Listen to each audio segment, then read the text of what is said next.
Assalamualaikum Doktor Mehmet Nayal Efendi. Aleykümselam. Bugün vaxtınız için köp rahmet. Bugün şu bir qancha suallarımız batı Uyghur Akademiyasından ve şundaqla başka qarindoshlarımızdan bizga avatgan sualları.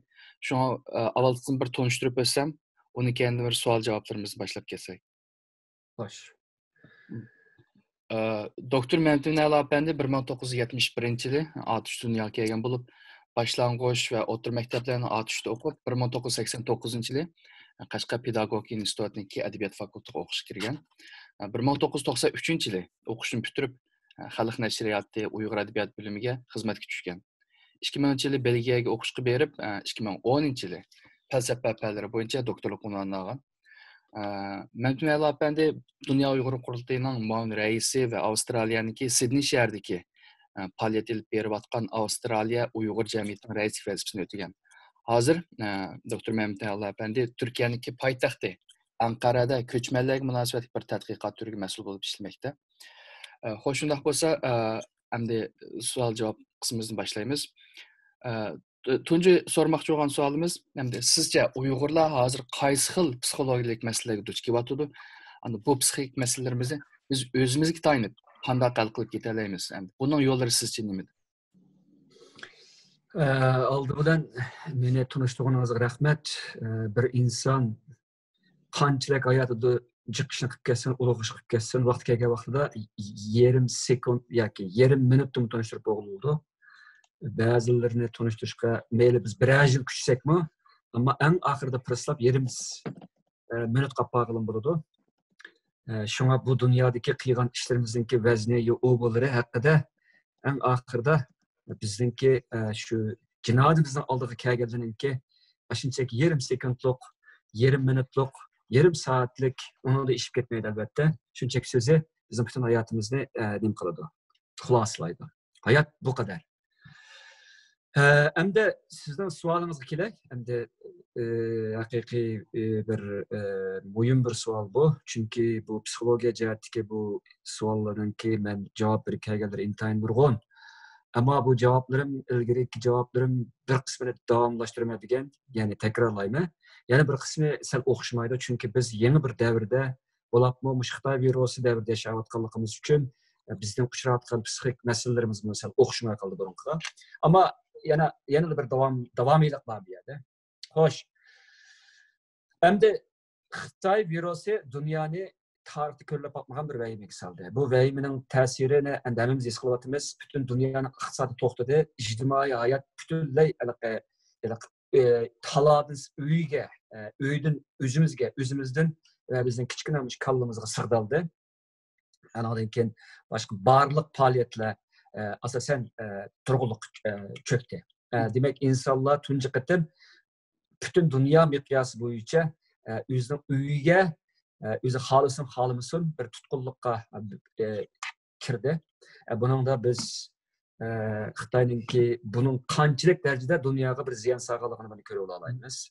Ama shundan bilan bir vaqtda insoniyatning qanchalik ojizligini, bir insoniyatninki bir top filosofasi bilan bundaq bir g'oyat zo'r bir takliflik bir krizisga qanchalik tayyorliqsiz bo'lganligini, dunyodagi liderninki bunda bir ishga hozircha bir liderni ko'rmayapmiz dunyoda. Bu ishga umumiylik bir dunyoviy bir qarshilik ko'rsatishda bir dunyodagi davlatlarni bir araga kelib turib bu insoniyat duch kelayotgan bu krizisni o'rtaq hal qilishga bir liderni ko'rmayapmiz.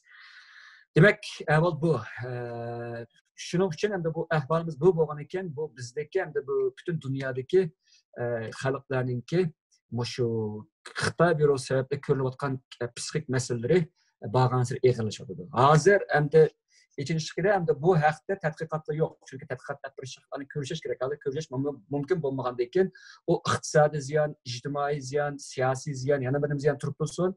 Bu psixik ziyanның qanday ekanligi haqida hozir tədqiqat elib berish mümkün emas.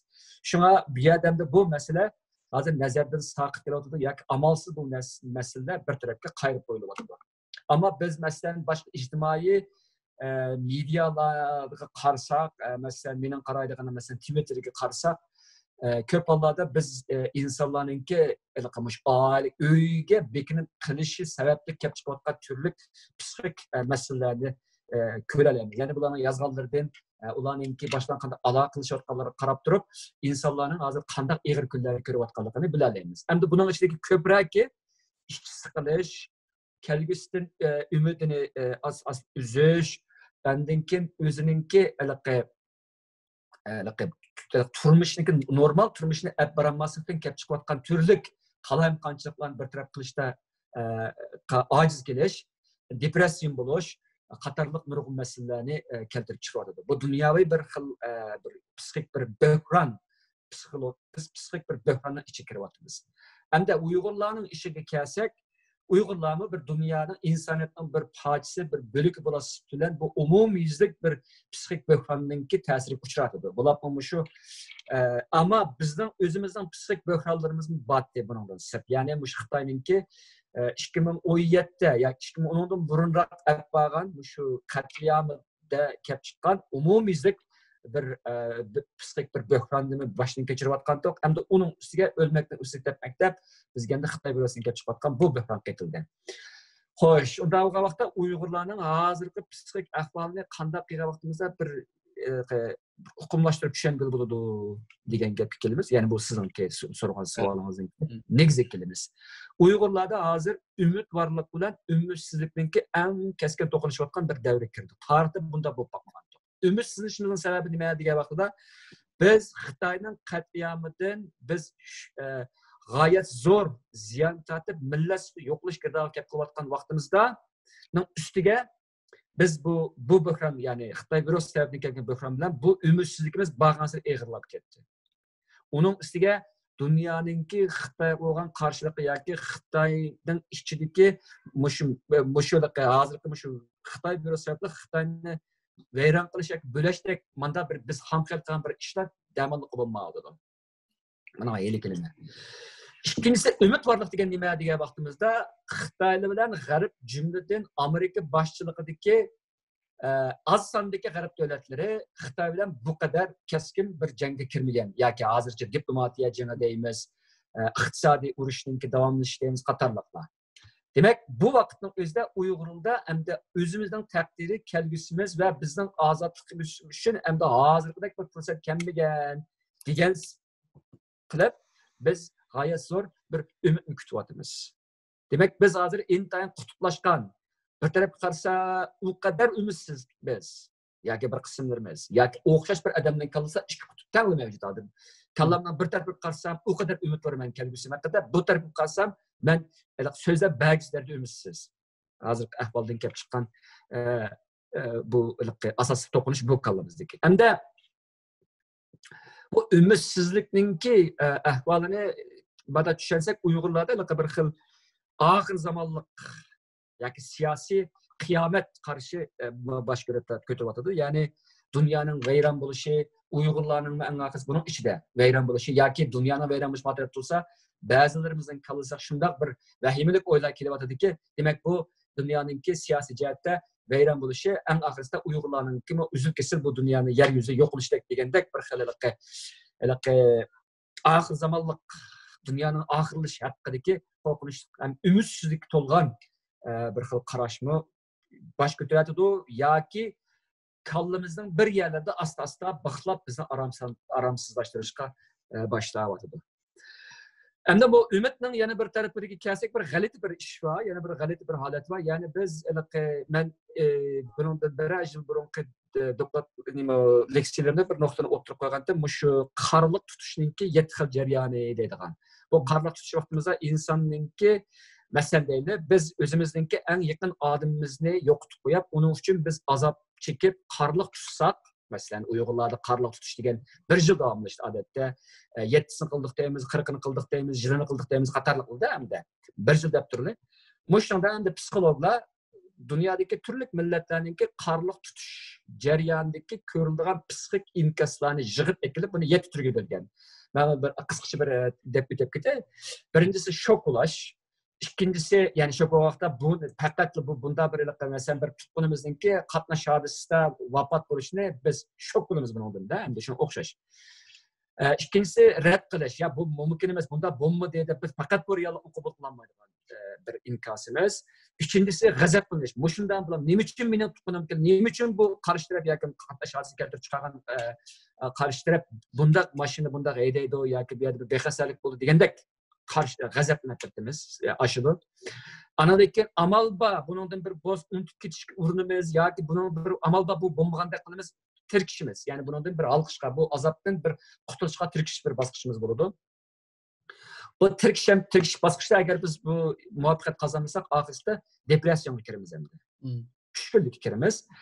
Endi tushkunlikdan keyin ba'zilarimiz tushkunlik yo'qaymiz, ba'zilarimiz tushkunlikdan chiqib bu biz yo'qotgan narsalarimizga qarata endi realistik qilib bo'pti, yo'qotdi endi deb buni qabul qilishimiz yoki buni hal qilishninki bir realistik bir usul tepishimiz. Demak, Uyg'urlarninki shu qat'iyamga qaratgan inkoslari 7 xil bo'lgan. Endi hozir biz depressiyadan o'tdik. Bir qismlarimiz, ben bunu yana jiqyadi dedim, ben bu gapimni takrorlamay, bir qismlarimiz bu Uyg'ur qat'iyamidan kelib chiqqan bu g'oyat zo'r psixik azobda yo'qoldik. Ro'yimizni yo'qotdik, o'zimizni yo'qotdik, hammaimizni yo'qotdik. Bular bizning oramizdan jitdi. Endi yana bir qismlarimiz o'zi tirkishib turib, biz oxirida müşahada biz amal ba o'zimizni qutqizish uchun harakat qilyapmiz hozir. Biz o'zimizni yo'qotmadik, hem o'zimiz yo'qotgan narsalarimiz uchun turli shaklda kurash qilyapmiz. Ammo endi chataq yeri endi bir qismlarimiz Xitoyninki bu hozir qat'iyam qilishini qabul qilib, bizning taqdirimiz mushulabdi. Endi Xitoyga bosh egmaslikdan boshqa bir yo'l qolmabdi bizga deydiganmi bir qism kishilar bor. Bularning ovozini bag'ansi kuchayadi. Endi biz Uyg'urlarninki bu xil nimasini psixik holatini qanday tushunamiz degan vaqtimizda men buningga boshqa bir atalg'u topolmayman. Buni Xitoy oshiqligi demaslikdan boshqa amalim yo'q. Chunki bu noqul oldiki bir xil Stockholm sindromidan halqib ketgan. Yani Stockholm sindromida sizni göröge ilib olgan kishilarga qarata sizni yetildigan bir xil yaxshi ko'rib qilish, ularninki sizni azoblashni qabul qilish, hatto ularga hamkorlashib ularning hareketlerini, ularni sizni aman qoldirishiga qarata minnatdorlik tuyg'usida bo'lib, ularni texdimmo o'zingizni qutqizishni ko'rishingizdek bir xil hodisa bo'libdi. Endi bu Uyg'urlarning nimasimi 100 yildan beri bu shu bizningki Abduxoliq Uyg'urdan tortib Uyg'urlarninki o'ziningki reallıqqa haqidagi uyg'onmaganligi, uyg'onish degan temaninki deyotgan 100 yil bo'ldi hozir. 100 yildan beri Uyg'urlar uyg'onish emas, balki ba'zi Uyg'urlar hozir Xitoyninki mush qat'iyamga kelgan vaqtida Xitoy qarta o'ziningki mehr-muhabbatini unutib qolmadi. Endi biz intayin soddilik bilan shunday o'ylaganchiki, agar Xitoy bizga u qadar o'ziningki qo'rqinchli abdi bashirisini ochsa, biz u vaqtning o'zida biz cho'qim biz bu Xitoy qarshilikni ko'rsatgan bir kuch bo'lib shakllanamiz deb o'ylagandik. Ya'ni Uyg'urlar azobdan, kollektiv azobdan, yo'qotishdan va qat'iyamdan uyg'onadi degan bir qarshimiz bor edi. Millat uyg'ondikmi degan vaqtimizda bir qismimiz uyg'ondik, yana bir qismimiz Xitoy tarafga ketyapmiz hozir. Yani Xitoy oshiqligi bizningki qon qirimizga singib ketgan. Nima uchun degan vaqtda bizning kallimizga birsi Xitoyni qutqizg'ish deb qarash, Xitoyning bizni o'ldirmasligining o'zi bizningki Xitoyning bizga ko'rsatgan shafqati deb qarash, Xitoydan ayrilib yashayanmaslik, Xitoy bo'lmasa bizningki mavjudligimizningki hech qanday ma'nisi bo'lmasligidek mana shunday qarashlar bizga 70 yilning yozi kallimizga singdirilib, bizdagi bir turkum odamlarni Xitoy oshiqlari bo'lib yetishtirib chiqqan. Bular Xitoyninki yilg'o hozirgi qat'iyamga buningdan keyinki har qanday qat'iyam bo'lib qolsa-mu shartsiz qabul qiladi buni. Endi demak bizning oramizda hozir Xitoyga o'ch bo'lganlar bilan Xitoyga oshiqlar, Xitoy dushmanlari bilan Xitoy oshiqlar o'tirisidagi yana bir maydon to'qinishim bor edi. Bu hozir bo'ldi, buningdan keyin bo'lyotdi. Demak, buningki bizning psixikamizdagi aytiladigan psixik qarim-qarshilik yoki reallikdagi qarim-qarshilikning psixikamizdagi qarim-qarshilik shakllanishdan kelib chiqadigan bir xil azoblarga intayin jiq. Biz bu insonlarni tushunolmaymiz.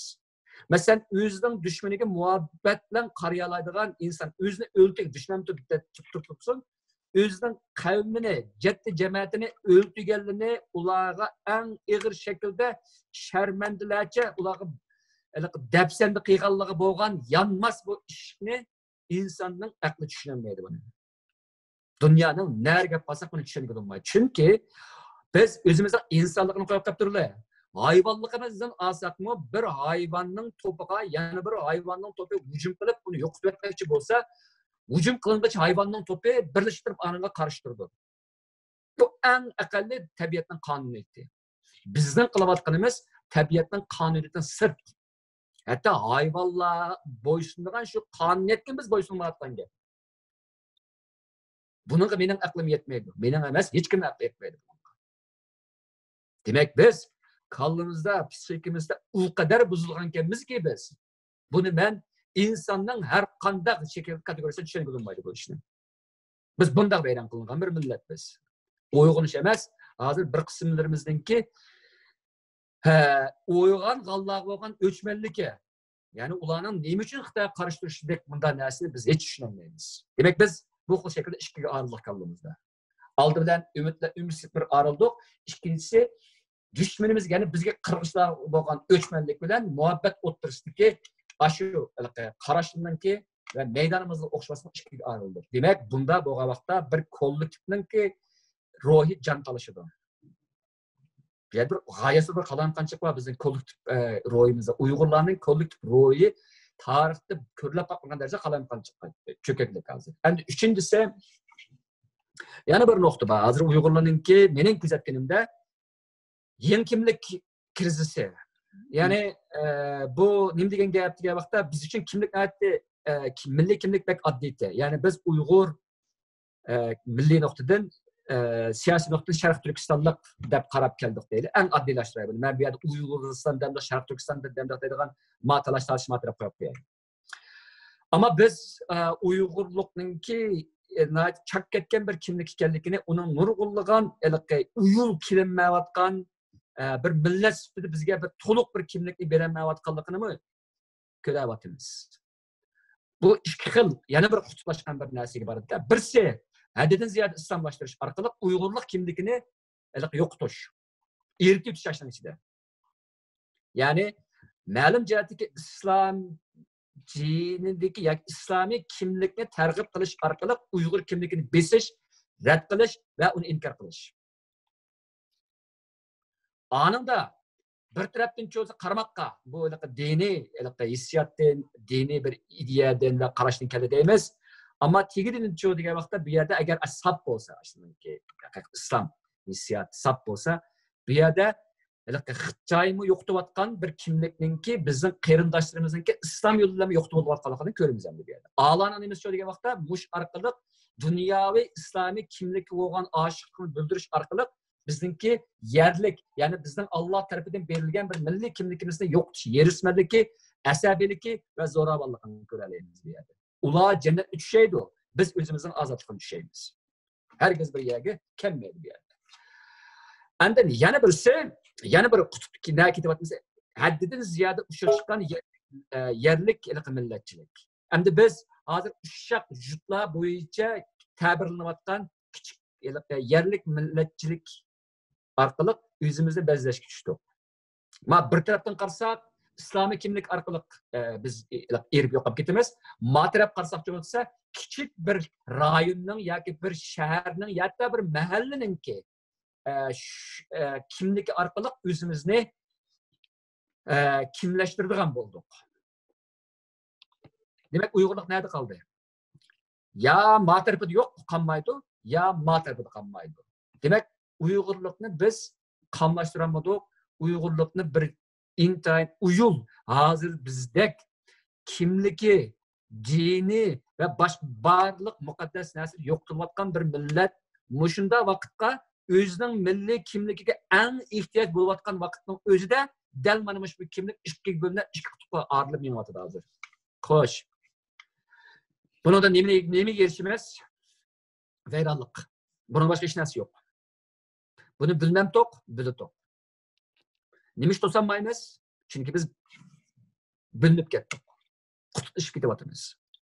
Demek bu bizninki hozirgi psixolotimizdan yana bir yüze yoki yana bir xil holatda. Hamda yana bir şey bu men yana buni açık bir deyme, müstakillik sindromu bağlansız küçüğe bizde. Bu ne degan gap degan vaqtida biz müstakillik bu yerde bir nati bir paradokslar var bu yerde de nurg'ulg'an qaram-qarshiliklar var bu yerde. Müstakillikni en jiqtayotgan kallasida müstakillik haqida hech qanday fikr yo'q. Müstakillikni endi jiqtayotganlar o'zininki eng iqtidorsizligini shu müstakillikdan iborat mush nom orqali yo'shirib qolmoqchi. Ish qilinmasligini, planning yo'qligini, ham bu millatga yetakchilik qilolmaydigan iborat barliq yetersizliklarning hammani faqat men müstakillik yo'ldan mangmanlar deb shu yo'llar qilib xalqni o'zini aldayotgan gap. Buni men kesilmanlik demay boshqa amalim yo'q buni. Normal ahvolda müstakillikni, ya'ni Xitoydan iborat dunyoni vayron qilayotgan, dunyoni hozirgi qoidada setib oladi Xitoylar ba'zi davlatlarda. Bu qadar qo'rqinchli bir kuchga qarshi turib, aslida men müstakillikni olaman deyotgan bir millatda azroq bir plan bo'lish kerakdi. Davlatga fikr qiladigan, davlatga davlatchilik bir xil shaklda qarshi turadigan bir ahvol bo'ladi. Maqul biz ojizmi deyli, undan bo'lanmaydi deyli. Ama bu kadar zo'r darajadagi quruq gap bilan buni men nima qilaman degan vaqtda yana bir uchiq chiqqan ojizlikninki yana bir xil shaklda uchiq chiqqan siyosiy g'aldirlik orqali o'zini ifodalashi deb qarayman. Bu bir binormallik bu. Normal ahvolda men mustaqillikni xato demayapman. Bizning nishonimiz shu. Ammo bu so'z Uyg'ur tilida eng ko'p ishlatilayotgan ham eng quruq ishlatilayotgan so'zga aylanib qoladi hozir. Bu ba'zilarning boshqalarga zarba berishdiki, ba'zilarninki Xitoyni tillab azroq bir o'zini bir ochig'ini chiqarishdiki, ba'zilarninki chet eldagi yashashiga bir ma'lum bir ma'no tepishdiki, ba'zilarninki bir-birisiga qo'saq qo'shin chiqarishdiki, zarba berishdiki qatorliq bo'ladi. Ammo intan oz sondagilarimizda bu müstakillik degan gapning vaznining bu kadar ig'ir bir so'zninki, bu kadar ig'ir bir harakatning va bu kadar ig'ir bir nishonning huddidan chiqish uchun amaliy aqliy yo'l bilan va uyushgan shaklda ish berayotganlar bor. Ammo bu bek oz. Shuning bilan bu so'z Uyg'ur tilidagi eng qadrsiz, eng bizningki eng jiq so'zlaydigan, ammo ishni eng oz qiladigan bir turkum kishilarningki jon beqishdiki, xalqni aldishdiki, o'zini aldishdiki bir vositaga aylanib qoladi. Bu. Shuning bilan buni tushungan ba'zi odamlar mush so'zningki va mush so'z bizga va'da qiladigan aşı kelgisidanmi jiroqlashyotidi, hattoki buningda yerginayotidi hozir. Mustaqillik hozir mana shunday qilib buni haddan ziyoda suiiste'mol qilinish natijasida insonlar bu so'zningki keskinligiga bo'lgan ishonchni yo'qotib qo'yadi hozir. Bu mana birisi. Anandan keyin oxirgi bir nuqta Uyg'urlardagi psixikastika endi hozirgi eng qo'rqinchli bir narsa nishonsizlik hozir Uyg'urlardagi. Biz hozir hammamiz shunday ichida nega boramiz? Lager va lagerdagilarni olib borgan turmalar taqilib Xitoy bu bizning odamlarimizni qo'yib bersa, nim bo'ldi? Bu turib tursin. Ikkinchisi chet eldagi Uyg'urlarning kelgusida. Qanday qilib o'zimizni saqlab qola olamiz? Hozir bolalarimizni qarasak, bolalarimizningki Uyg'ur tili bo'lgan nimasi mening bolalarimning shuning ichida intayin ojiz. Vatan sevgisini yetildirish intayin ta'sir shurda hamma ota-onalar buni his qilyapmiz hozir. Chet eldagi bizningki tashkilotlarimizdan avvalo texe xalqimizning qo'llashdan bag'an sir ayrilib qoladi. Mushuna nurg'ulg'an anondan biz yerlik biz turayotgan davlatga moslashish va ularga singib kirish, singdirilish, integratsiya bo'lishda iborat bu besimdan yashayapmiz hozir. Demak, bir ikki avlod o'tganiga nega bormoqchimiz? Planimiz bormi? Hozir vatanliklarni qutqizish materiali tutilsin, chet elda bizningki yana 5-10 yillik yoki 20 yillik kelgusi bo'ladigan ishlarimizninki qanday bo'lganligi haqida hech qanday bir planimiz yo'q. Vatan to'g'risida planimiz yo'q. Mustaqillik to'g'risida planimiz yo'q. Hatto chet elda 5 yilda qancha o'zimizni saqlab qolgan to'g'risida bir planimiz yo'q. Ailemizning plani bo'lishi mumkin. Shaxslarning plani bor. Ammo bir millatning plani yo'q. U boshqasini turib tursin, dunyoni bu kadar qo'rqinchli qilayotgan bu Xitoy virusiga qarta shuning qarta bir millatniki chet eldagi Uyg'urlarning plani yo'q. Qanday ish bo'lsa bizda plan bo'lishi kerakdi. Biz bir yerga keldikmi? Ziyaliler bir yer keldikmi? Ya atalmış özün strateji dep atıvaganlar aş torlarda toxtamay sözlep atqanlar. Men şunu işte. Bir yerge kelip qarindoshlar toxtanglar. Ma insaniyetga kelip atqan ma qo'rqinchli bir qabahatdan qanday qutulamiz? Ma millat nima ishlarni qila olamiz? Dedikmi? Agar buni deyanmasak, biz bir kollektiv qilamdik, bo'lmaymiz. Yalg'on emas. Kollektiv bunda olmaydi. Aytdimmi o? Bir hayvanlar topu hücum uçursa, onu birleştirip aşağıdan tak ölgüçe. Mesela bir nemeniki değil, bir kotazınınki, bir kalınınki böğrünün topu hücum uçursak, kalına kaytırıp hücum ediyordu. Biz kalın sekme meseldir. Kimden ağırınımız?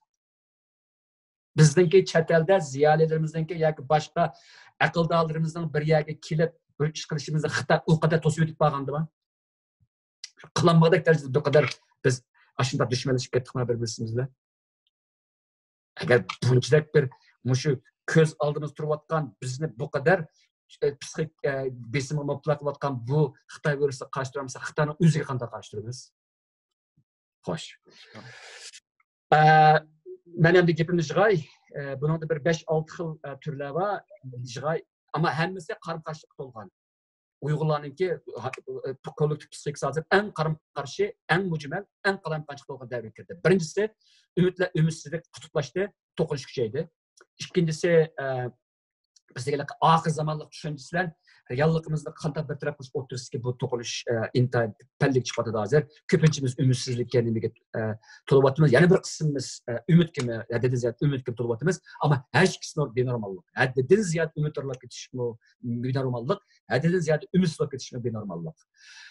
Anandan keyin yangi kimlik izlash qizg'inligi, ya'ni islomiy kimlik bilan yerlik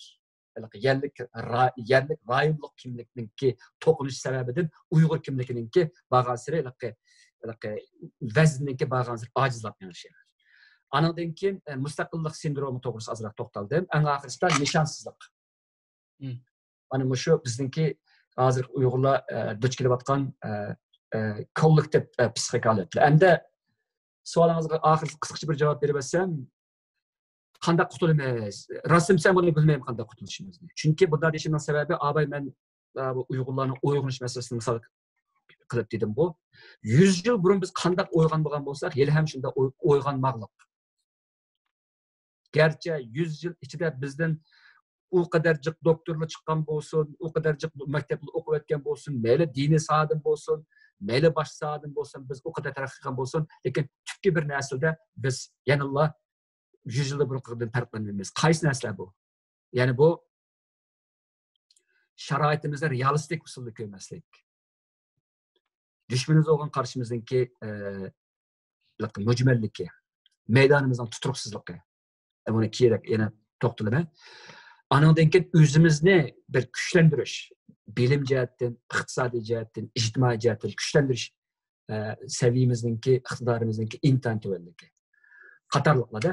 Demek bu psixik holatlarninki sababi shuning uchun oldi bilan tarixiy. Bu tarixdan beri bizning kelayotgan bir psixik turli psixik masalalarninki bir jug'lanmasninki hozirgi sharoitda ifodalanasi. Albatta bir millatninki kollektiv psixikasi jumladan kollektiv ongsizligi necha ming yillik bir tarixiy bir jarayondan mahsul. Bizning ota bobolarimizningki har xil onglarninki tamchilardan onglarninki diddan tortib hatta ularninki suvni ko'rsa qanday hayajonlanganligi, yomg'irni ko'rsa qanday hayajonlangan ashkan ibtidoiy his tuyg'usi bizda erishish sifatida qilib bizda ifodalandi. Bunda desak bizda bir yakki shaxs olmaydi. Bunda desak ma'lum psixologik nuqta. Demak, biz faqat bir cho'ng bir millatning kollektiv ongsizligininki faqatla bir yakki shaxsga ifodalagichisi bo'lamiz. Yoki prizm bo'lamiz. Biz quyoshning nurini o'tkazib turib 7 yoki 70 xil rangga tamg'a tushirib turgan bir prizm bo'lamiz biz. Demak, bizdagi tarix jihatdagi bizda nurg'ulg'an nima saqlangan bo'lsa, biz hali ham shu damchi buni men demoqchiman. Ikkinchisi shu degan vaqtimizda bundan qutulish uchun realligimiz, ya'ni bizningki mushu tarixdagi va hozirgi psixik masalalarimizni keltirib chiqarayotgan realligimiz o'zgarishi kerak edi. Agar men yoki hammamiz realligimizni o'zgartirmasak, buning hosilati bo'lgan, buning natijasi bo'lgan bizning psixikamiz o'zgarib qolmaydi. Shu sabab bizni gıdıklaydigan, azaplaydigan ve aramsızlandırgılı sebep olur iken bunun neticesi şunda bulardı. Yani belki sebep ne? Bizdinki hürsizlikimiz. Bizdinki kabiliyetsizlikimiz. Bizdinki ittifaqsızlığımız. Bizden terbiyesizlikimiz. Bizden şahsiyetçilikimiz. En mühimi bizden Müslümanlık geçip kalmalıyız. Bu bir yanlık. Anadaki bu başka ergeçme psik meselelerini keltirip çıkargan. Çünkü bizdeki kollektif psik mesele ma'lum jihatdan taqda ijtimoiylik ega yoki reallik nuqtasida ijtimoiy ega bo'lsin. Yana ma'lum jihatdan taqda mustamlik xarakteriga ega. Biz boshqa xalqlardan ortiqroq psik azobga mubtalo bo'lishlarmiz. Chunki biz boshqa xalqlar uchirmagan mustamlikni zulmga uchirganlarmiz. Shuning uchun mustamlik yo'qolmaydi ekan, biz oldindan shu mustamlik keltirib chiqargan shu psixik ta'sirlarni yo'qotmaymiz. Anandan keyin biz o'zimizniki boshqa xalqlarga o'xshash biz duch keladigan psixik masalalarga yuzlansak bo'ladi. Ammo bizga kelayotgan bu narsa haqiqatan intayin zo'r.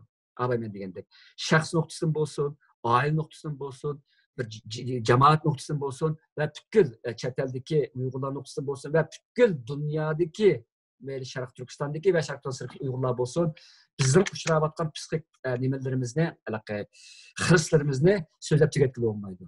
Endi qanday qutulamiz? Buning uchun menda bir alohida bir nima yo'q. Men alohida bir deb beradigan yoki mandaq qilsak mandaq bo'ladi deydigan bir nima yo'q.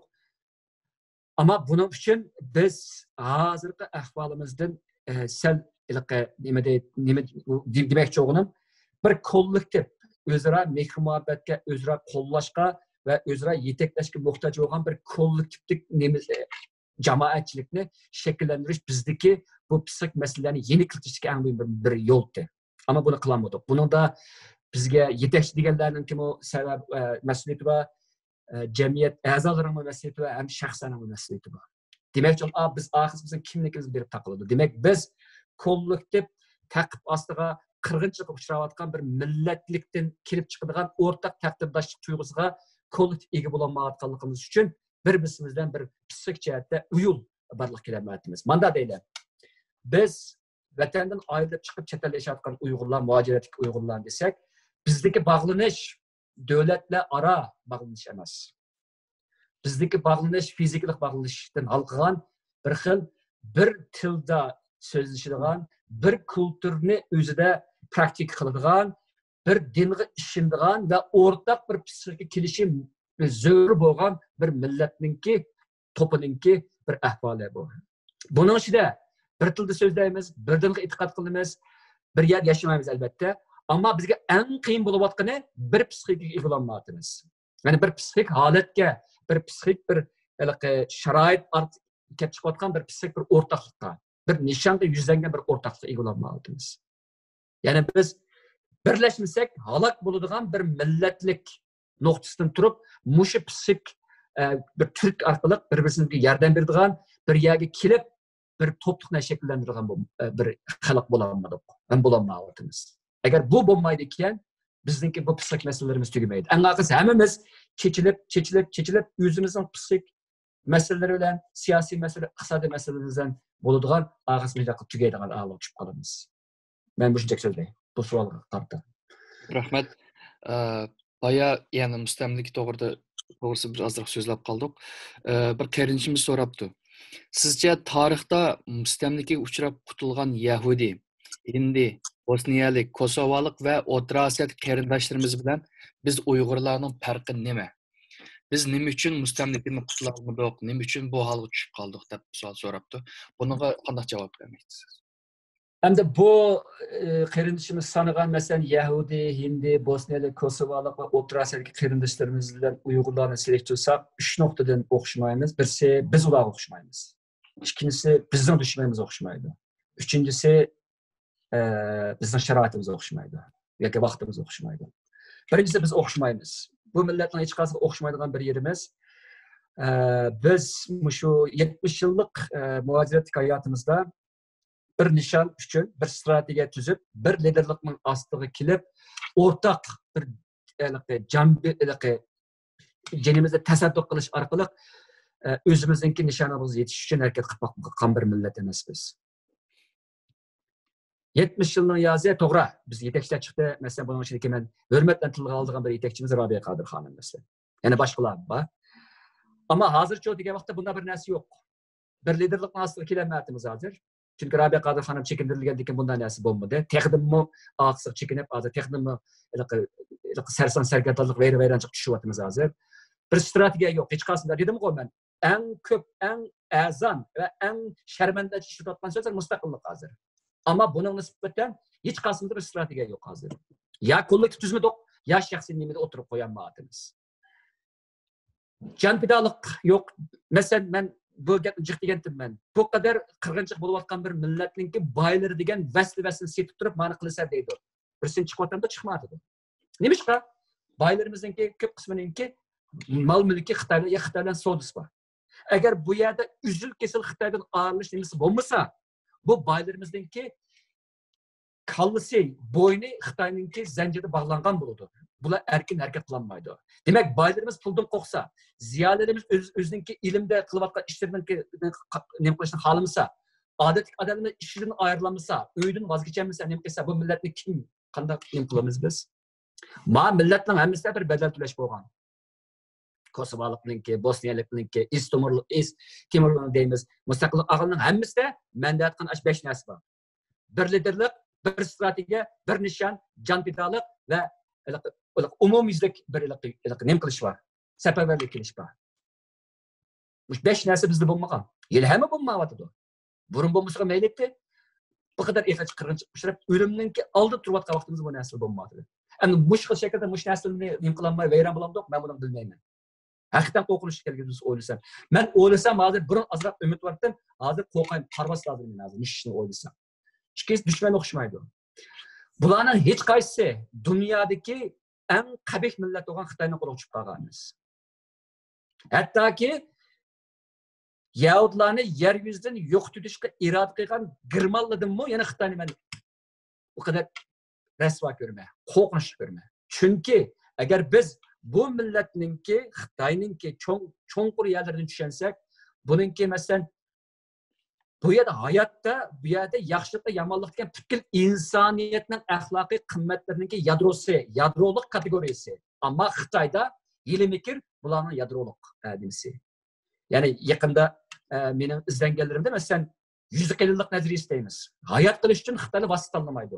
Dunyodagi hamma millat vosita haqida o'ylashib qoladi ba'zi chog'da. Albatta, vaqtga ularni vosita tanlamaydi.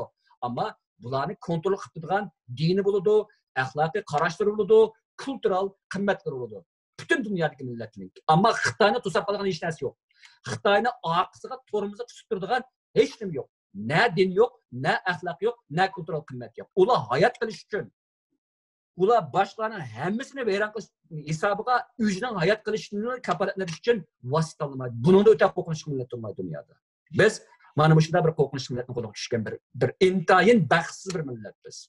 En qo'rqinchli millatni qo'lga tushgan en baxtsiz millatni Uyg'urlar deyishga bo'ladi. Avval bu. Ama bunu qanchalik tushundik? Ben dedim ki abi, yeli hem Xitoy aşıqlığı aramızda devran sıraladı. Demek bu düşman bizge düşman bulmagan gap. Onun için bu düşmanninki sözünün gepi var o. Bir pay ok atmaytırıp düşmanını yeniş aqlning en yuqori yoki tadbirning en yuqori pallasi degan gaplar var. Demek Xitoyninki bütün dunyoni vayron qilib shu hozir bizni ilgari qilganimiz shu. Shuna bu düşman o'xshamaydi. Bu düşmanga qarta biz millatlar hayotida sarf qilgan energiya va tirishchanlikni o'nasli ko'paytirib kelsak bo'ladi aslan. Hatto Yahudni oshirib turib kelsak bo'ladi. Nimishqa? Yahudning qarshiligida German yoki boshqa bo'lganda bizning qarshiligida bütün insoniyatning dushmani bo'lgan Xitoy. Bu düşmandan xarakteri o'xshamaydi. Menga o'xshamaydi bu yerda. Biz hozirgidan 10 hassa tirishchanlik ko'rsasak bo'ladi. Ko'rsatatamdiq. Unda qilmayapmiz. Bu endi dunyo o'xshamaydi. Yoki biz yashayotgan sharoit nima o'xshamaydi. Bu millatlar yashayotgan vaqtda to'g'ri. Ayni vaqtda Germanlar ikkinchi dunyo urushida dunyoga xiris shakllangan vaqtda, o vaqtda Germanlar harbiy kuch va boshqa kuchda mutlaq ustunlik ega emasdi. Har holda bu yerda Amerika bordi.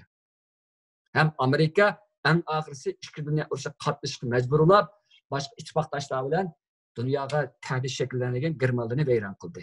Endi hozircha dünya ikki kuch bor deylik. Birisi Amerika, birisi Xitoy. Dünyada Xitoyning hozir vayron bo'lishi, ya'ni shu Xitoy virus sababli Amerikaningki Xitoydan to'lam to'latimiz deyotgan vaqtga kelgan vaqtida dunyodagi nurg'un davlatlar yana bir tarafdan Xitoyning cho'ntiga uchib bo'ldi hozir. Nemishqa? Xitoyninki iqtisodiy kuchi, diplomatiyadagi aldamchiligi va boshqa jihatdagi siyosatlari orqali dunyo yana Xitoyning kontroliga qaytadan tushyapti. Agar Amerika tushuntirib Xitoyni to'smasa, bu dunyo mush virusdan keyin dunyo Xitoyni olib ketadi. Biz bütün dunyoga tahdid shakllantirayotgan bunday bir qo'rqinchli kuchniki bir qurbonlikka uchrashamiz. Bu bizniki boshqa millatlarning hech qaysi o'xshamaydigan bir tarafimizdir. Shunga uch jihatdan ilib aytgan vaqtda bizniki mustaqilligimizniki vazni bo'lsin, buning ko'rsatgan vazni intayin ig'ir. İkincisi biz mağdığan yol insaniyetninki her qandığınınki müstakilliğe o'xshamaydigan bir yol bu. Bu kadar ig'ir yol bu bizim. Çünkü dünyamı qo'rqayotgan, dunyoni kontrol qilayotgan bir kuchga qarshi biz o'tirib chiqyapmiz. Anadan bizda dunyoni qoyil qilgan bir kuch shakllanadi. Chunki bizga o'xshash siyosiy jihatda aniq bir strategiyasi bo'lmagan, siyosiy jihatda bir o'rtaq bir liderlikning ostiga kelmagan, hem çeçilip doğan bir milletki dünya işlenmeydi. Çünkü biz özümüz işlenmeyetimiz ki özümüzün küçük köp kısmımız hakkında işlendirimiz, hakkında işlendirimiz. Lakin neyim için başka Uygurlar işleyiş gerek. Ondan mentek olmaydı dünyada. Bu sebeple tüpelden Uygurlarınki müstakillik işleri tarihte kancak eğir olması hazır tekrar eğirlaştı. Çünkü Xitayning küçüğü hazır dünyada sel kargısızları otur. Bu deginem Xitayda qo'rqib ketildi deganlik emas. Ama Xitayni tunishimiz realistik bo'lish shaklida Xitoyni to'lishimiz va buni olgan tadbirlarimiz unumli bo'lishi kerakdi. Ammo buning unumdan jiroq turyapmiz hozir. Xo'sh, shuni so'zlay. Rahmat. Biz bilgandek hozir ham Xitoy virusi vaziyatni faoliyat holatga kelib qo'ydi. Bu krizis oyoqlashsa, Amerika boshchiligidagi g'arb davlatlari bilan Xitoy orasida so'q urush yoki urush chiqilganda qilib turdi. Bu soğuk urush yoki urush mezgilida Uyg'urlar uchun qanday tarixiy fursatlarni olib kelishi mumkin? Hamda oldi bilan biz sovuq urushga to'xtalayman. Bu Amerikadagi siyosiylarninki, Xitoyninki shu Xitoy virus sababli Xitoy virusining dastlabki o'rnaklari, virus o'rnaklari va uni Xitoydagi tarqish ahvolini yoshirishi qatorliq masalalar g'azabni birda intayin eshyapti hozir. Endi hozircha dunyoda Xitoy bo'lgan umumyuzlik butun davlatdagi xalqlarning bo'lsin, xalqlardan tortib, ijtimoiy tashkilotlardan tortib, toki davlatlikcha bo'lsin, bir umumyuzlik bir Xitoyga qarshi bir kayfiyat yuqori o'ringa ko'tarilyapti hozir. Bu endi intayin muhim bir tarix burilish qaytib bir voqea bu. Xitoy ma'lum jihat ilib o'tgan vaqtida bir turkum odamlarni, davlatlarni kontrol qilib o'ziniki yangi mustamlik xarakterlik kontrol qilish asli ilayotganda, yana bir turkum odamlar, tashkilotlar, davlatlar bilan Xitoy bo'lgan nafrati intayin eshyapti. Demak, Xitoy bir tarafdan dunyoning bir qismini qazonadi, bir tarafdan dunyoning bir qismini yo'qotadi. Bunday. Endi buni eng hozir uchuq chiqqani hozir Xitoydan to'lam to'latkizish dolqinlari. Amerika 190 milyard dollarlik to'lam dedi. Ammo to'lamni to'lash Xitoy masalan deylik, Xitoyga to'lamaydi, ammo to'lash to'g'ri kelib qolsa bu masalan. Buning uchun Xitoyni u to'lamga to'latadigan bir xalqaro bir organ bo'lishi kerak. Ya'ni Amerika azib qiladigan Xitoyga qarshi Xitoy o'zini oqlaydigan, buni so'raydigan bir xalqaro bir tashkilot bo'lishi kerak. Shunaqa normal qoida bir nimani da'vo dasturdan ammo bunday bir tashkilot yo'q. Chunki Birlashgan Davlatlar Tashkiloti xuddi dunyo sayyor tashkilotiga o'xshash Xitoyning kontroliga chiqib bo'lgan bir tashkilotlar. Bu yerda bir Amerikaning dardini so'raydigan bir nima yo'q. Bu bir. Ikkinchisi buni bergan Xitoy yo'q hozir. Ammo uchinchisi buni bergan Xitoyga bor deyman, men o'zimdan oldingi bir qarim-qarshi gap qilay. Bu pulni ba'simi Xitoy yana Xitoyning kontrol, Xitoy kompartiyasining kontroliga Xitoy yana meni berdi yo'lga. Masala olmaydi bu yerda. Ya'ni masala nima tasdiq desa, Xitoy kommunistik partiyasini vayron qilish orqali Xitoyni uzil-kesil vayron qilish nimasi. Ammo kim bu gapni da'vat etsa, intayin osonlik davlatlar bu gapni da'vat etadi. O to'lam to'lash bilan ish olmaydi. Xitoy chegidan vayron bo'lmaguncha, ya'ni shu kompartiya, ya'ni partiya davlatchilik sistemasi vayron bo'lmaguncha bu ishlar hal bo'lmaydi vaqtda. Hamda bu bo'lmagan vaqtda biz sovuq munosabatda urushga kiramiz deymiz-ku, masalan. Sovuq munosabatda urush degan nima bo'ladi degan vaqtda bu ko'p hollarda diplomatiya tarafidan ko'rilgan ham harbiy mudohalaning bo'lib qilish mumkinchiligi ortadigan bir holat bu. Bu hargiz urush cho'qim bo'ladi deganlikni bildirmaydi. Ko'proq hozirgidek masalan Xitoyning tashqi ishlar ministri, Amerika tashqi ishlar ministri to'g'rilarda va o'zing medialarda bir-birini ayblayotganlik bir ish bu sovuq munosabatda urushida. Albatta biz bu sovuq munosabatda urushida ilgari biz Sovet ittifoqida ko'rgandik. Ammo hozirgi urush sovuq munosabatda urushga kirganimiz bilan onun nimasi o'xshamaydi.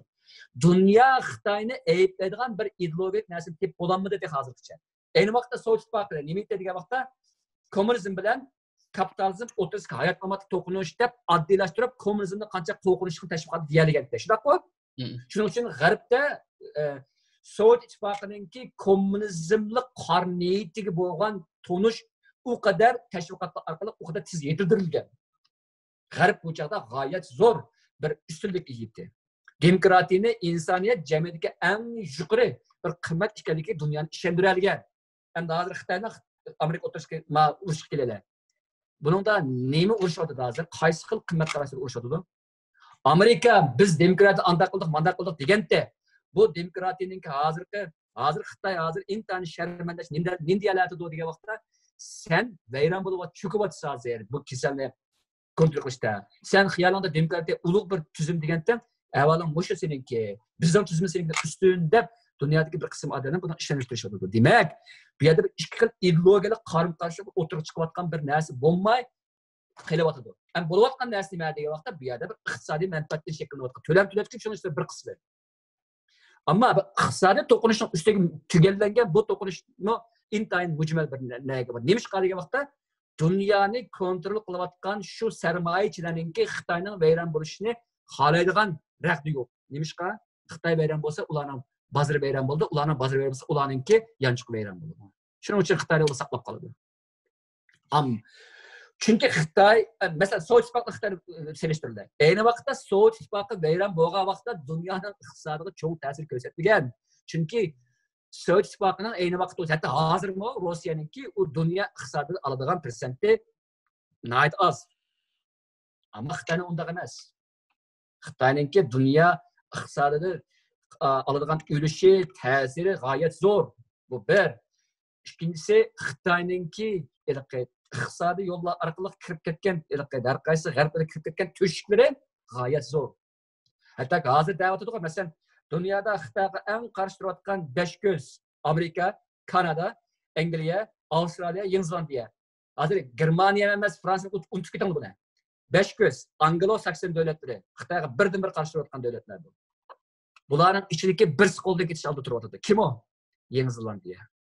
Hattoki mana shu 5 ko'zningki 4 ko'z, Yangi Zelandiyadan boshqa 4 ko'z hozir Yangi Zelandiyada 5 ko'zlikninki ichidan chiqarib o'tishni o'ylashibdi. Nimishqa? Chunki Yangi Zelandiyaning tutgan istixborotidan tortib siyosiy sohasigacha Xitoyning qo'liga tushib bo'ldi deyilayotgan gap. Xitoy bu qadar sanab kirayotgan gap. Demak, gapim qaytib kelsam, bu yerda sovuq munosabatlar urush degan vaqtidami, kelgusi intayin mujmal.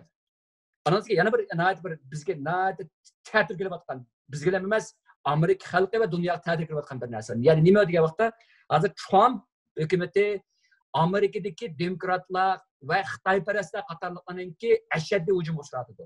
Shu Xitoy virusini kontrol qilishda tuzgan tadbirlarning unumli bo'lmaganligi deb qaraladi. Endi chataqiri 11-oyda Amerikada saylan bo'lmoqchi. Demokratlar partiyasiningki Joe Biden bilan Trump ikkisi Cumhuriyetchining ikkisi tushidimdi. Agar bu Xitoy virusi Amerikada yaxshi kontrol qilinmasa, Amerikaning iqtisodining cho'kishi tezlashsa, Trumpningki qayta saylab chiqishi og'ir ta'sirga uchraydi. Agar Trumpning chiqishi og'ir ta'sirga uchrasa, uning natijasida Trump bu qatam saylovda chiqolmasa, bu Xitoy uchun g'oyat zo'r bir qutulish bayram bo'ladi. Demokratlarning qandayliqi hammamizga ayon. Demokrat, onun için Xitay mı? Hazır Trump, hatta Trump özüm dedi o karşı günü. Xitaylar benim mağlup oluşumda haylaydı hazır. İntayin şunu közlep şunu için hareket kıldı dedi. Trump'ın gibi şu intayin doğru. Demek demokratlar çıkıp kapkas demek ahir getkinim bu soğuk münasebette uruşu eğer demokratlarla Xitay ortası oylanıp kapkasa bunu akıbetinde tasarruf kılış manat korkuluş olur diye. Çünkü demokratlarınki Xitaylarla çünkü Xitaylarınki nim kılışta baş götürüşte kısaca gülünüşte demokratların gayet zor rolü var. Bunu ben demesem buldu. Şu. Hem de yana bir noktası bu Yahudi katliamı doğrusu bir toxtalayım. Çünkü o nimede bu uruş doğrusu gapni deyishdik biz. Şunun için ben Yahudi katliamı toxtalayım, ben uruş doğrusu keleyim.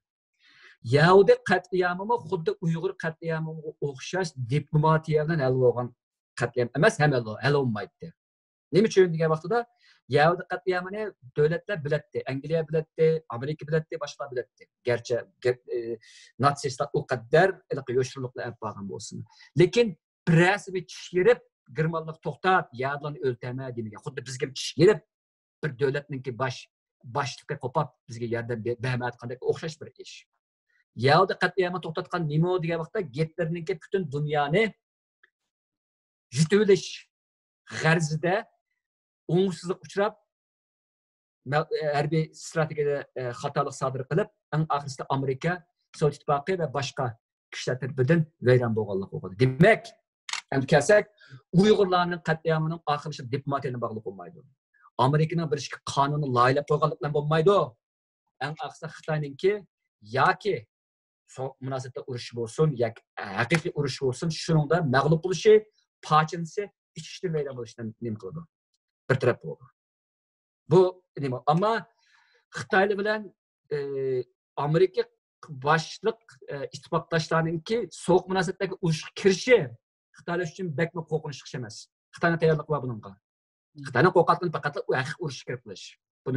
Buni endi uning ustiga biz bir narsani unutib qolmaylik. Hozir Xitoyninki mushu Uyg'urlarni yuz tonish texnikasini kontrol qildi dedik-ku. Hozir bu texnika Xitoyning butun yerlariga taqriban 2021 bütün Xitoyninki ham yeri g'oyat zo'r bir kuzatish asboblari tarafidan kuzatiladigan bir kuzatish davlatiga aylandi Xitoy endi. Buning bilan Xitoyninki ichki qismidagi shu turli shakldagi qarshiliklarni bostirish iqtidori necha 10 hissa oshadi. Kommunistik partiyaninki agar tashqi jihatdan bu partiya o'rnatilmaydi ekan, urush yoki boshqa shaklda ichki jihat o'tish mumkin bo'lmaydi. Mumkin internet ta'sir qilishi bundan keyin. Chunki har qanday shakldagi qarshilik Xitoy tomonidan seziladi. Shunga bu biz uchun endi nihoyatda realist nuqtadan qaragan vaqtimizda intayin bir ig'ir bir reallikdan va kelgusidan derak beradigan bir ish. Endi oxirgi bir nuqta biz ilgari bu qat'iyam chiqqan vaqt boshqa vaqtimizda kelgusimiz haqida intayin siz hal bo'lsa ekan bir ishni qilsak deb oldirdik. Ama bu tez bir taraf bo'lmaydi. Buningga uzun mezgillar ketadi. Endi hozir bizga hozir kelayotgan biz bir narsa e'tirof qilishimiz kerak. Biz o'zimizni uzunga tayyor qilishimiz kerak. Bu so'q munosabatlar urushi yana bir nurg'un yillar ketishi mumkin. Ama gap hozir bu ahvolimizda qancha uzoqqa mang'alaymiz degan gap bu. Hozir biz abay deganimdek bu ishlar tufaylidan Roy yong'inlardan og'irib qoldik. Xitoy so'yganligidan ağırlık kaldık ya aramızda jirvadı bunlar. Bu işten ümit üzgelliğinden ağırlık kaldık. Bu işten düşkünleşip özünü yo'qotganligidan ağırlık kaldık. Bu işlerden zerikkenligidan ağırlık kaldık. Yani bu işte qandalık qalamiz ahirsa degan vaqtda başdan axir bu işte yanmaydiganlarla qalamiz. Ama qancha kadar yanmaydi buningdan. Çünkü bu iş aldirab tugamaydi. Bizning Xitoy bilan bo'lgan mujohidligimiz 2000 yıl qanday bo'lganmiz hali ham o'zida davomlash mumkin. Demak, 2000 yil davomlashmasligi mumkin. Chunki hozirgi vaqtning chastotasidan bir vaqtning chastotasi o'xshamaydi hozir. Bir yilda olamshumul ishlar yuz beradi hozir. Ama shunday bo'lsa ham bek uzoqqa bormasak bo'lmaydi. Nimani ko'zimsak bo'lmaydi. Ammo buni uchun qanday qilishimiz kerak? Bu hammamiz o'ylaydigan bir cho'ng bir masala bu. Aldirab bir yerga borolmaymiz. Buni hammasi bizni o'zimizni aldash va bexitlashtirishning boshqa narsa emas. Bir qarashim so'rabdi shu yaqin kelgusimizki tarixiy fursatni bayağı azroq so'zlab o'tdik. Yaqin kelgusimizki tarixiy fursatni g'animatga aylantirish uchun Uyg'urlar qila oladigan qanday tayyorliklarni qilishimiz kerak? Qaysi ishlar zarur? keskin qilib aytgan vaqtimizda biz shunday maqsadlar yo'q emas. Bu endi faqat vaqt masalasi bo'lib qoldi. Men shunday deyay. Abay deganimdek, Uyg'urlarda 3 narsa jiddiy barliq kelish kerak. Dunyoviy liderlik, o'rtaq bir strategiya va bir tashkiliy bir apparat asliga kelgan bütün imkonlarimiz yig'ilgan va bizni yetaklaydigan bir qurilmaga ega bo'lishimiz kerak. Buning uchun baylarimizdan tortib toki odatdagicha kunimiz alamag'ida hammamiz o'zimizning qo'ldan kelgan doirada yordam beramiz. Albatta buni barliq keltirish uchun bizni yetaklaydigan shu liderlik gruppasini, shu bir qurilmani barliq buni men 1 yildan ilgari men degan men bu gapni degan vaqtimda Turkiyaga kelgan vaqtimda meni zangli qilgan cho'nglar bor. Shu cho'nglar hozirmi o'zining burunqi kona mizi cho'lib ketgan gapni qilib yuradi. Bu o'zimizni aldash, o'zimizni bexiplashtirish, o'zimizni ishimizni tugashtiradigan bir narsa. Agar bu narsaga kelanmasak, biz beramiz. Qanday qilish kerak? Uyg'urlar dunyoviy tartibini qurilmasini qaytadan qurib chiqish kerak. Hozirgi tartib va qurilmalarning hammasi tashkiliy nuqta ilib aytgan vaqtda bizni halokatga so'rab boradi. Hech qaysi bir tashkilot, hech qanday bir guruhga o'z oldiga bizniki ishlarimiz og'zi ochqanmaydi. Qanday qilishimiz kerak? Yoki hammasi bir taraf men buni yamanjiq deb ketgan yana dey. Hatto anglamasanglarmi, hatto bu so'zimga pisab qilsang shu gap deb qo'y. Agar bundaq bir birlik barliq kelmaydi ekan, biz vayron bo'lamiz. Biz faqatla hem bundan boshqa hech narsaga men ishonmayman, ham qiziqmayman. Bundan boshqa har qanday gap bo'lsa ham qiziqmayman. Shaxsan men yo'q boshqa gaplarda. Buning uchun yoki dunyoga saylanib borishimiz kerak, yo bo'lmasa boshqa bir shaklda bunday bir birlikni barliq keltirishimiz kerak. Endi agar bunday bir narsa barliq keltiramisak, ikki xil mumkinlikni barliq keltiramiz. Yoki Xitoy bizni yil ham chet elda kontrol qilayotgan bo'ladi, yoki biz iqtidorsiz bir millat bo'lib, o'zimizni boshqarish qobiliyatimizdan ayrilgan bo'lamiz. Her şekilde ihtimalli qo'rqinish yo'q. Agar o'zimiz qutqazamasak, bizni hech kim qutqazib qo'ymaydi. Bu aniq bo'lish kerak. Shunga o'zimizni qutqazadigan bir shaklda jiddiy silkinib, o'zimizni aldayotgan barliq afsonalarga, qarashlarga, tushunchalarga xotima berib, bir yerga kelishimiz kerak. Yana burunqi pardada shaxsiyatimiz hammadan ustun kelsa, yurtimizning manfaati ustun kelsa, yana boyligimiz, yana birimizningki mehri ustun kelsa, bu ish aqmaydi. Uningdan biz bu ishda tarixning betidan o'chimiz. Nihayat oddiy bu. Chunki Darwinizm bor. Ammo ijtimoiy Darwinizm degan bir qarashmi bor. Ojiz bo'lsak, tadrijiy taraqqiyot jarayonida halok bo'lamiz. Kuchlar bilan yeyilib ketamiz. Tabiatning qonuniyati qanday bo'lsa, ijtimoiyatning qonuniyati shunday. O'zini kuchlantirmagan, o'zida bir yangi bir ideyani ishlab chiqarmagan va o'zininki kelgusi uchun tarbiya tuzamagan millat xuddi o'zini ojizlab tabiat dunyosida o'zining kuchiga yem bo'lgandek ijtimoiy jamiyatdan boshqa kuchlar tarafidan yem bo'ladi. Xitoyga yem bo'lmasakmi, o'zimiz yashayotgan jamiyatga yem bo'lamiz. Yoki oxiratdan mag'lub bo'lamiz, yoki moxiratdan mag'lub bo'lamiz. Qanday qilish kerak? Birlashishimiz kerak. Birga kelishimiz kerak. Hammani bir tarafga qayirib qo'yishimiz kerak. Vatan uchun deyishimiz kerak. Agar buni deyamasak, qolgandan emas men uchun afsona, bu ish tutgan bo'lishi mumkin. Gapim tugagan.